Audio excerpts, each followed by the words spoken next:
e elas propõem o seguinte, conforme a gente vai visualizar aí. Alguns teólogos, como Wilson J.C., em The Problem of the Domitianic Date of Revelation, New Testament Studies, 39, página 39, aliás, capítulo 39, da página 587 a 605, da página 587 a 605, propõe a hipótese da abordagem desta passagem a partir da possibilidade de o livro ter sido escrito na época de Nero. Então esse teólogo ele parte do pressuposto de que o livro foi escrito na época de Nero, um pouco depois, sendo ele tido como o sexto imperador, sendo Nero tido como o sexto imperador, sendo o sétimo um governo breve, e o mesmo Nero retornando como oitavo, em consonância com a lenda do Nero Redivivus, como a manifestação do anticristo. Então havia na época do Novo Testamento uma certa lenda que circulava entre muitas pessoas e também entre os cristãos, por causa da violência de Nero, por causa do governo absurdo, né, de Nero, das perseguições atrozes que esse imperador empreendeu. Havia uma lenda de que Nero retornaria no futuro como o anticristo, que ele seria ressuscitado e seria ele mesmo a pessoa do anticristo. Então, aproveitando essa lenda que circulava entre as pessoas, este autor parte do pressuposto de que João escreve na perspectiva desse entendimento, que João também compartilhava desse entendimento. Então, a partir dessa perspectiva, ele propõe a seguinte hipótese, né? Hipótese de interpretação para os 7 reis. Temos a lista de monarcas que eu falei. Estes são também os 7 reis. 5 já caíram. E aí temos uma lista de 5 nomes, né? Júlio César, Augusto, Tibério, Calígula e Cláudio. Tá certo? Esses são os 5 reis que caíram. Nessa perspectiva adotada por esse autor, né? Por Wilson J.C. Então temos os 5 que caíram, teriam sido estes. Temos o que existe, na época do qual João teria escrito o Apocalipse. E o outro que Galba, outro e Vitério, outro ainda não é vindo, e quando vier convém que dure pouco tempo, esse período de transição curta, né, entre estes monarcas, esse período de estabilidade. E aí temos na continuação os demais nomes, né, e a besta que a besta que era e já não é, e a besta que era e já não é ela também o oitavo, e é do 7, e vai à perdição.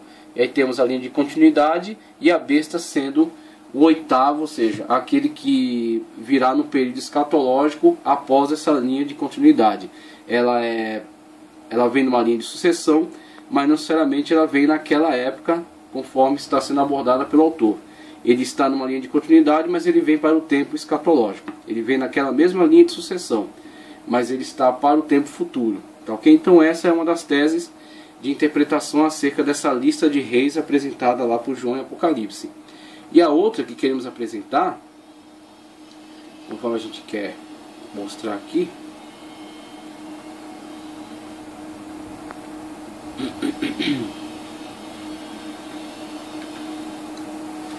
outros como Balkan R em The Theology of the Book of Revelation, Cambridge University Press, propõe que o número 7, como nas demais passagens em que é abordado em Apocalipse, também aqui é um número simbólico que traz a ideia da totalidade dos reis e do sistema romano, sendo admitida a possibilidade de o livro ter sido escrito na época de Domiciano, que aliás é o que a maioria dos historiadores aponta, né? A arqueologia e os historiadores apontam a época de Domiciano para a possível época da produção do livro de Apocalipse, né, da visão revelada a João, na época de Domiciano, encarando a brevidade dos demais reis de Roma, sua queda e sua futura ressurreição no tempo do anticristo. Então temos aí a visão anterior, que abordava essas descrições de uma forma mais literal, mas como já falamos, apesar do pré-tribulacionismo, pré-milenismo, dispensacionalista, priorizar, né, dar mais ênfase ao literalismo, isso não significa que a alegoria está completamente descartada. Em alguns pontos do Apocalipse, logicamente a alegoria é a melhor ferramenta de interpretação. Quando, por exemplo, tratamos acerca de Apocalipse 12, falando sobre o dragão vermelho e a mulher vestida de sol com a lua embaixo dos seus pés e grávida para dar à luz. Obviamente a alegoria é a ferramenta de interpretação. Quando falamos da besta que sobe do mar, logicamente a alegoria é uma questão tipológica, né? Os tipos representados ali e a questão da visão alegórica daquele ser. E aqui também a alegoria é uma possibilidade bastante forte. Então, conforme proposto por Balkan, na verdade o que não podemos nos apegar excessivamente a números e a listas, a sucessões, porque o que temos que ter é o seguinte, que João estava simplesmente colocando que o Império Romano, no qual ele estava inserido ainda na sua vida, estava sendo perseguido pelo mesmo, tem uma linha de continuidade anterior, tá certo? A sua época, o rei que sucederá, que terá pouca duração, ou seja, a instabilidade, insegurança, a queda do Império Romano, mas que não será a eliminação total, porque o Império Romano guarda algo para o futuro, para o tempo escatológico ainda, que é a vinda do Anticristo, numa linha de sucessão daqueles antigos imperadores. Como aqueles antigos imperadores vieram com uma dominação universal, o Anticristo também terá esta eficácia da dominação universal. Tá certo? E aí vemos a herança cultural transmitida por meio da instituição da Igreja Católica aos impérios bárbaros, os impérios bárbaros se levantando no futuro como os estados nacionais, tá certo? As nações de hoje, os países de hoje, e esse elemento cultural romano inserido dentro das suas legislações, das suas constituições, tá ok? E no futuro, o Anticristo vindo como cabeça de todos esses impérios, cabeça de todos esses reinos, unificando todos eles debaixo do seu domínio, debaixo do seu poder. Então ele vem como que um sucessor futuro, um sucessor escatológico. E aí temos aí na visão de Balkan, esta lista de imperadores não necessariamente apontam um número específico no sentido de serem cronologicamente exatos, mas sim abordando a questão do 7 como uma totalidade. A totalidade dos reis que já foram, a totalidade dos sucessores desde a sua fundação até o momento próximo passado. Aqueles que antes do imperador que estava na época de João estavam no poder. Então temos aí um número primeiro, o número 7, são 7 reis, como a totalidade dos reis que antecederam, tá certo? 5 já caíram, aí João começa a identificar de uma forma mais precisa. Dentre a totalidade dos que já foram, 5 caíram. E aí os 5 caíram podemos até apontar Tibério, 14 a 37 depois de Cristo, Calígula, 37 a 41 depois de Cristo. Interessante que Cristo nasce na época de Tibério, né? Cristo nasce na época de Tibério. E aí vemos aí Tibério. Então Cristo viveu nessa época aqui, viveu na época de Tibério. Calígula, 37 a 41 depois de Cristo. Cláudio, 41 a 54 depois de Cristo. Nero, 54 a 68 depois de Cristo. E aí temos uma sucessão aqui de reis, uma sucessão de reis de Galba, Otto e Vitério, 68, todos nessa época aqui. Finalmente Vespasiano, 69 a 70. Então, então temos aqui, dentre a lista de reis que já foram, João identifica alguns, uma certa sucessão de 5 que já caíram. Um existe. Desde que existe, podemos apontar de uma forma mais forte para Domiciano. Domiciano é mais indicado para ser imperador na época em que João recebeu a revelação e escreveu o livro de Apocalipse. Nerva, outro ainda não é vindo, e quando vier convém que dure pouco tempo. E aí poderíamos até indicar poderíamos até indicar Nerva, de 96 a 98, um curto período de reinado, né? E aí temos aí na continuidade, pelo menos segundo a lista, né, Trajano, 98 a 117, e outros ainda que sucederam, mas passando a época de Domiciano, a época de Nerva, que é o que dura pouco. No futuro temos uma sucessão que não interessa mais a questão da revelação, tá certo? Não interessa mais a abordagem da revelação que João está nos transmitindo, porque na verdade quando João fala acerca do 8º, ele está falando mais de um personagem histórico da época dele. João está situando os reis que antecederam, como o número 7, o número de plenitude, totalidade, né? Essa é a abordagem de Balkan, tá ok?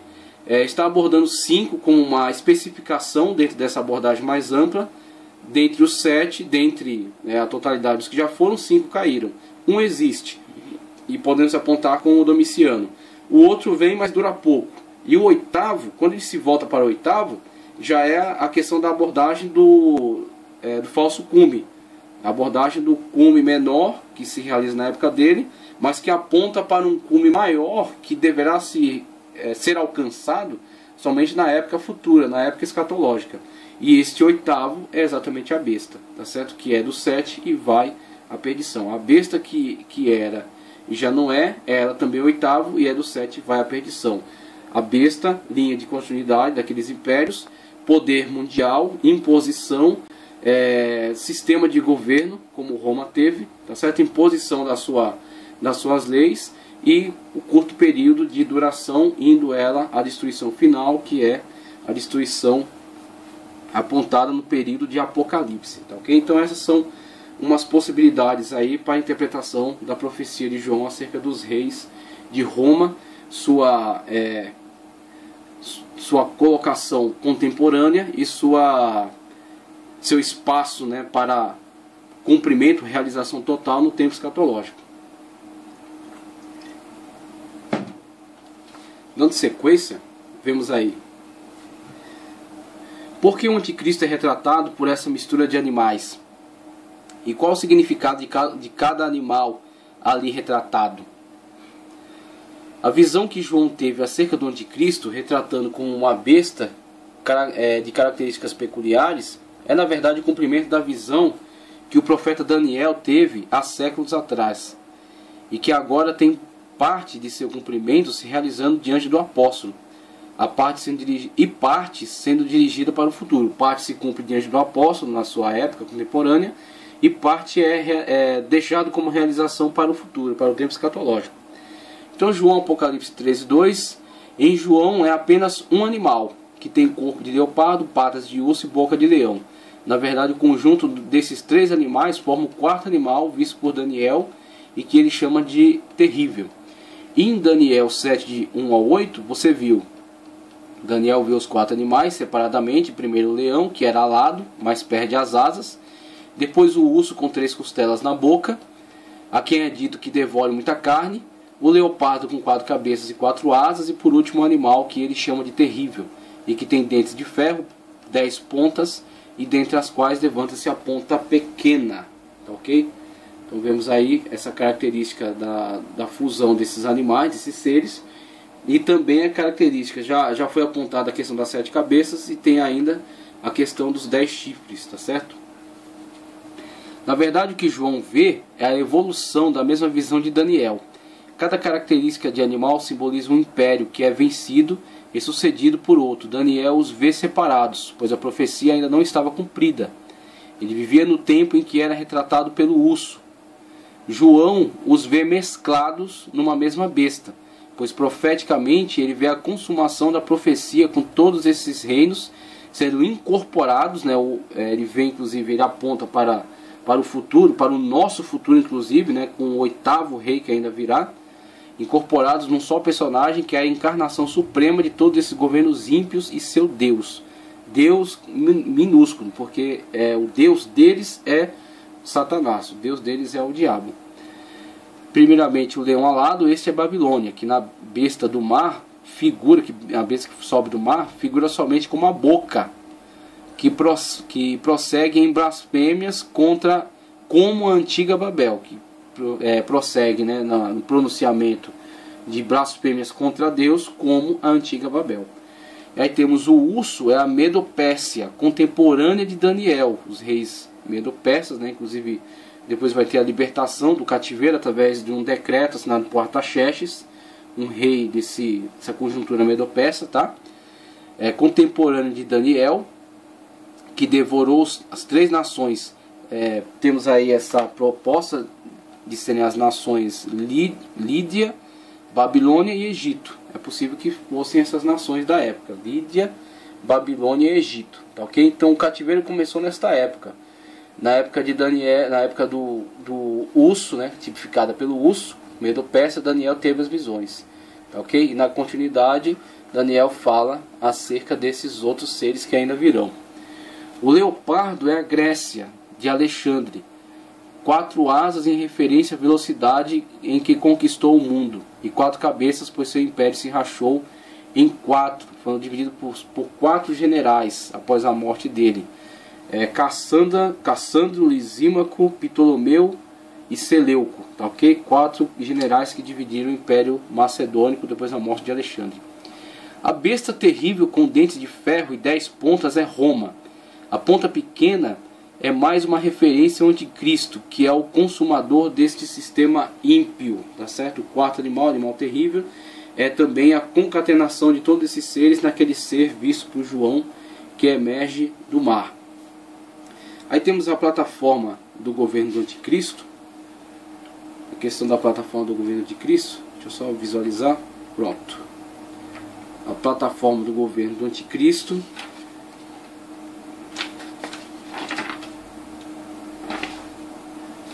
Fazemos também aqui uma breve leitura.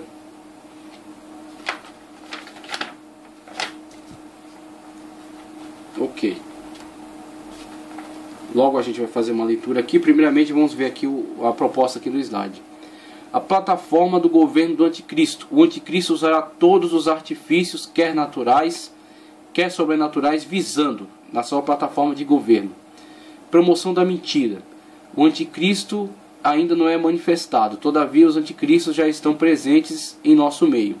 Tem encontrado grandes facilidades com a promoção e divulgação de mentiras e de informações diversas, que atualmente, graças à internet, mas não somente a internet, as diversas mídias, né, de televisão, de rádio, né, têm propagado tanto coisas boas, né, coisas úteis, coisas que edificam, que melhoram a sociedade, quanto banalidades, promiscuidades, mentiras, né, depravação.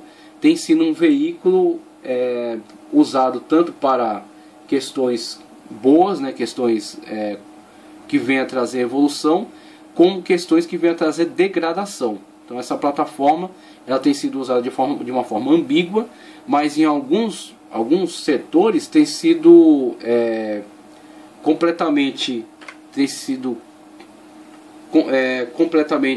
vamos dizer assim, unificado, né? Tem se estabelecido uma hegemonia, como por exemplo as mídias de televisão, entre um grupo pequeno de coordenadores, um grupo pequeno de dominadores dentro daquela plataforma, que tem se empenhado em propagar as suas ideias, tem se empenhado em propagar o seu ponto de vista, e propagar o seu ponto de vista de uma forma diversificada, através do noticiário, por exemplo, que escolhe, né, que dá preferência a um tipo de notícia, dá preferência a um tipo de comunicados, que não dá a notícia abordando diversos lados da questão, mas apenas um dos lados, né?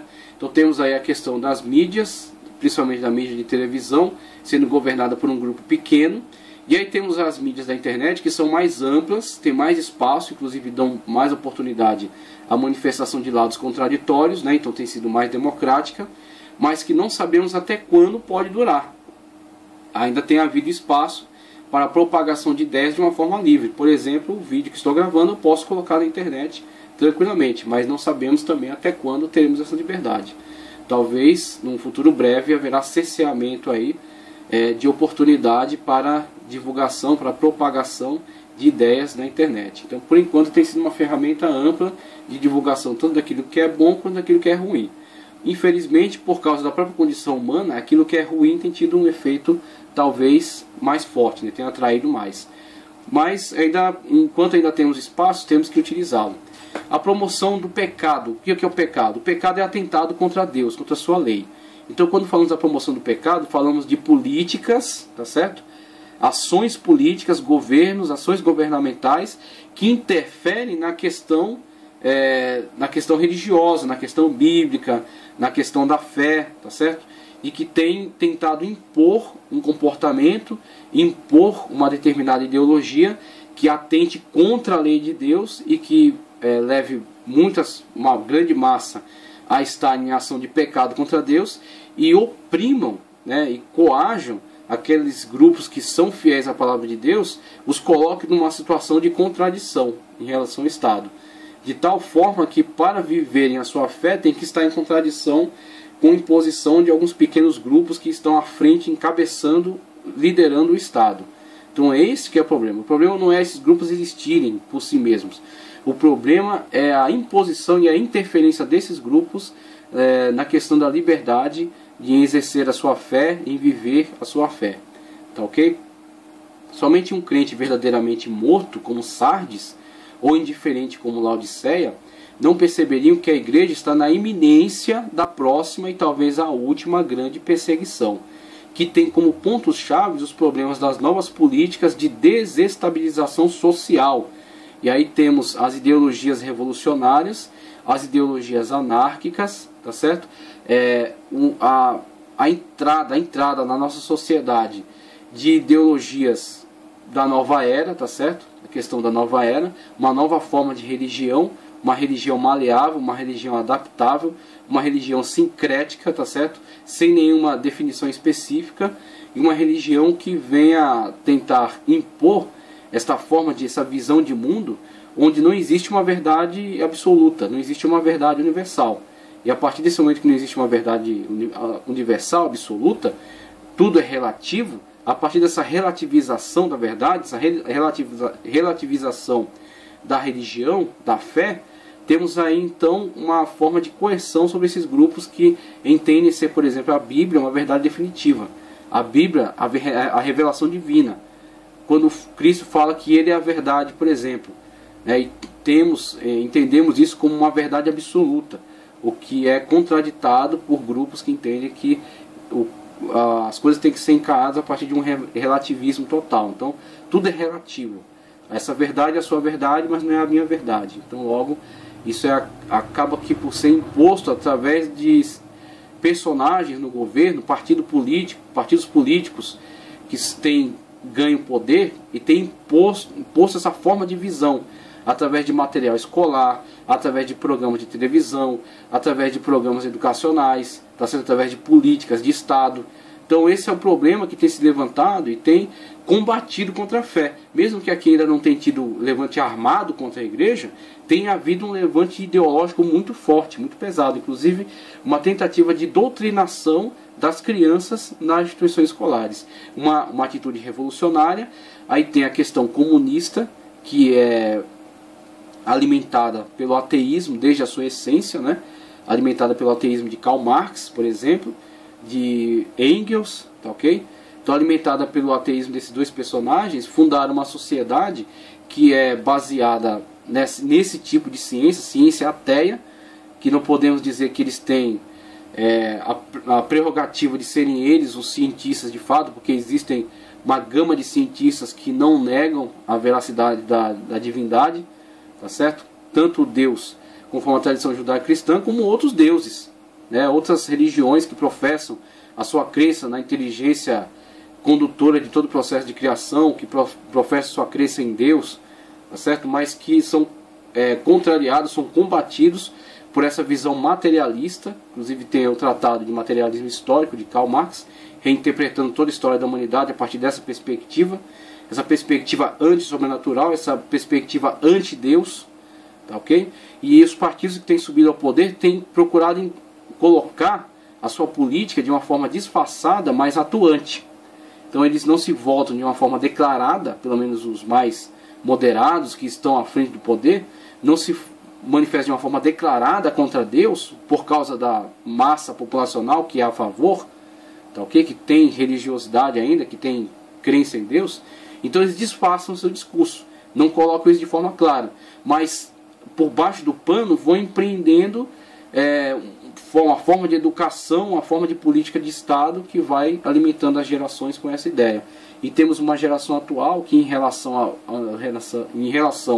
à geração anterior já está bastante prejudicada com relação à sua fé, com relação à sua crença em Deus e com relação à sua estrutura social. Uma sociedade que está destruída, porque tem perdido, tem abandonado padrões éticos e morais que estão fundamentados na Sagrada Escritura, tá certo? Se não existe Deus, não existe punição.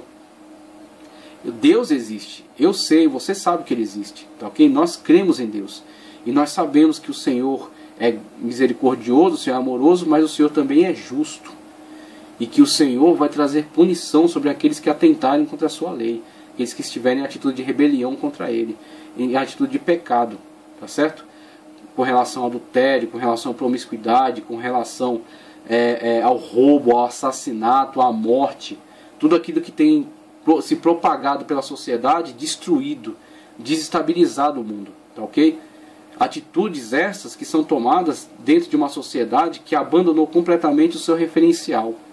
Então, se Deus não é um referencial na sociedade, se as leis de Deus não valem mais nada, então o homem não tem um referencial, não tem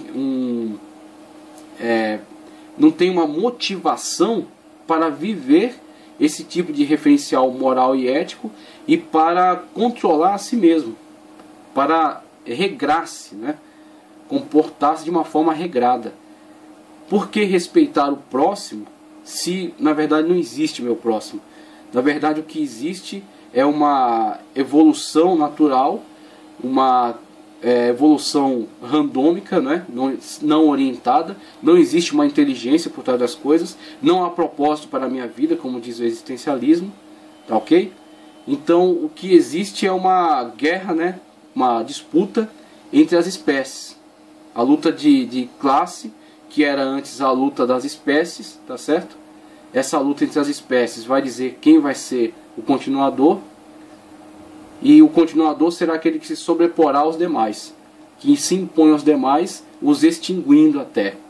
Então isso que era aplicado às espécies, no processo evolutivo, ele é aplicado hoje à sociedade, como vemos aí através da propagação do darwinismo, tá certo?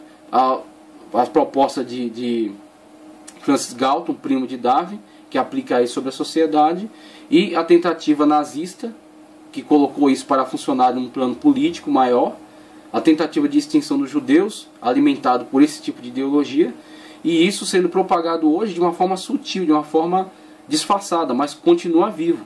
Então temos aí grupos que se aproveitam de alguns problemas sociais, tá certo? De algumas necessidades, alguns desejos sociais, para propagar as suas ideias. Temos, por exemplo, os grandes partidos que se aproveitam da questão do homossexualismo para manipular esse grupo, né, dizendo que está os favorecendo, mas na verdade os usando para tentar impor a sua forma de governo, tentar impor as suas ideias de desestabilização social, essa questão revolucionária, tá certo? E dentre esses, tanto a questão homossexual, a questão anárquica, a questão comunista, tá certo? As novas ideologias, e tudo isso numa forma de desestabilização social para o novo governo. Desestabiliza este governo, traz o caos, para que o novo governo sendo implantado, este governo traga esta falsa paz. Tudo isso está preparado, está sendo preparado, os anticristos estão trabalhando em diversas frentes para o próximo que virá, aquele que é chamado também o oitavo governante, conforme João nos aponta na sua profecia. Estamos tratando aí acerca da plataforma do governo do anticristo e a sua forma de promoção na atualidade. Como João mesmo declara na sua carta, né, que os anticristos já estão atuando. Então eles atuam em diversas frentes, de diversas formas, né, de diversas maneiras.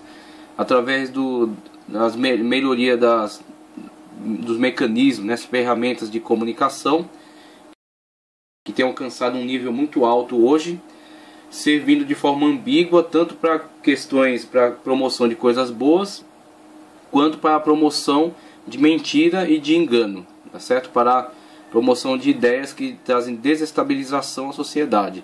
Assim vemos as plataformas de comunicação como coisas que têm sido ainda usadas de forma ambígua, né, para coisas boas e coisas ruins, mas sabemos que com o passar do tempo, progressivamente, isso vai sendo cada vez mais vai se tornando cada vez mais inacessível, vai sendo cada vez mais dificultada a propagação de coisas boas, principalmente daquilo que está relacionado à palavra de Deus. Com certeza vai haver uma dificuldade maior ao longo do tempo, e essas plataformas sendo então centralizadas nas mãos de pessoas que estão promovendo ideias inspiradas pelos anticristos, no caso, né? Aqueles que estão atuando em promoção do governo do anticristo que virá. Então vemos aí na sociedade cada vez mais ganhar força esses movimentos inspirados por essas ideias anticristo, antideus, tá certo? Antissobrenaturalistas, contra a escritura sagrada, ideias que estão se voltando para este âmbito de atuação. E aí vemos a promoção do pecado com as diversas políticas de atuação na sociedade, a desestabilização social através da anarquia, os partidos que têm promovido formas de manipulação de grupos sociais. Dentre os grupos sociais da atualidade temos a questão do homossexualismo. É um grupo social, é um grupo que precisa de atenção, é um grupo que tem demandas. Então essa política de desestabilização procura um grupo com o qual possa trabalhar. Então não interessa, hoje é o grupo dos homossexuais, mas foram outros grupos, as questões feministas, em outro momento foi as questões escravocratas, em outro momento. Então em cada época da sociedade existe sempre um grupo que foi marginalizado, que foi desprezado, perseguido, e que pode ser alvo, né? pode servir como um meio de propagação de desestabilização social.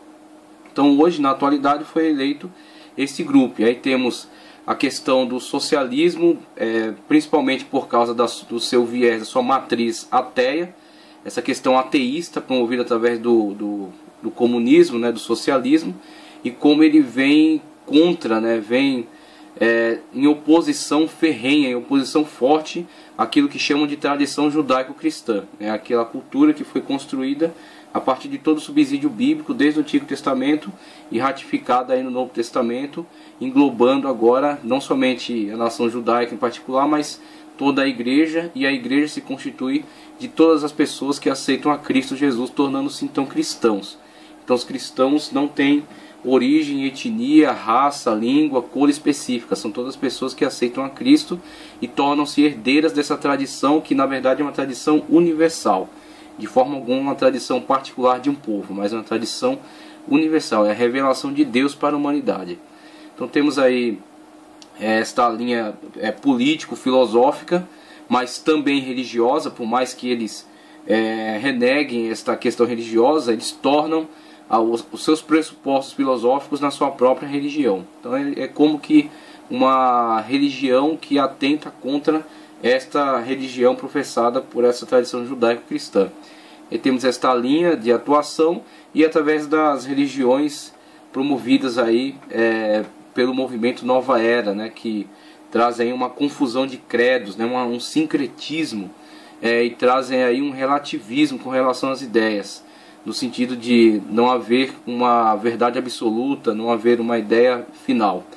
Então temos aí esta mistura, e com essa mistura o enfraquecimento de todas essas religiões, porque há um propósito futuro do levante de uma religião universal, a partir do sacerdote de Satanás, que será a besta que sobe da terra. A besta que sobe da terra promoverá a adoração do anticristo, e para tanto ela promove na atualidade a desestabilização de todas as demais religiões.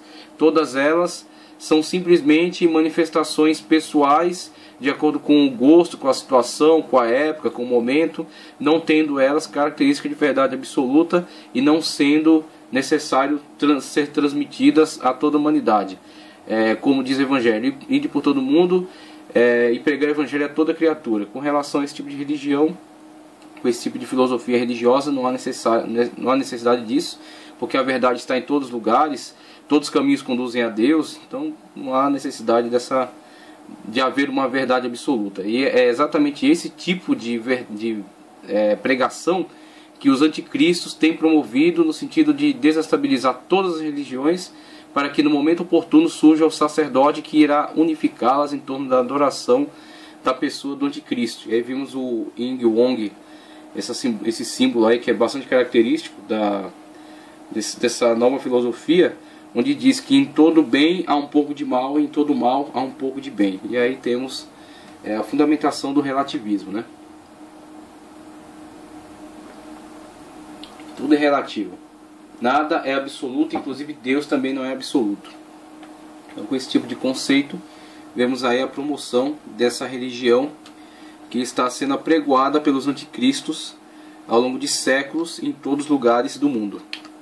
Na continuidade da nossa matéria aqui, vamos ver um pouco acerca do número da besta, quando diz aqui na